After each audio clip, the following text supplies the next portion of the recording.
அதான் விஜயலட்சுமி மேடம் நானு பாராட்டுறேன்.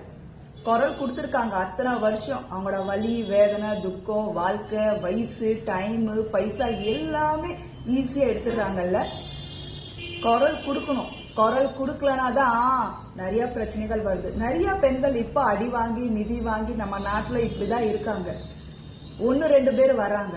நானும் என் வாழ்க்கைக்காக போராடுறேன். என்ன ஒரு பெண் இன்னொரு பெண்ணுக்கு விரோதியா இருக்கா? என் சீமானோட வைஃப் இருக்காங்களே, அவங்களும் ஒரு பெண் தானா? எஸ்ஸா நோ? அவங்களுக்கு அந்த ஃபீலிங், ஆத்திரக்கோ எதுவுமே இருக்காதா? அப்ப நான் மட்டும் நல்லா இருந்தா போதும், மித்தவங்க விளங்காம இருந்தா பரவாயில்ல தானே இருக்கு. சோ விஜயலட்சுமி அவங்க பண்ணது ஒரு நல்ல விஷயம் தான். ஏன்னா திரும்ப வயசு வர போறது இல்ல, திருப்பி அந்த ட்ரெண்டிங்கான எதுவுமே வர போறது இல்ல.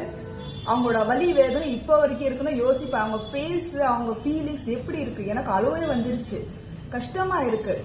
குரல்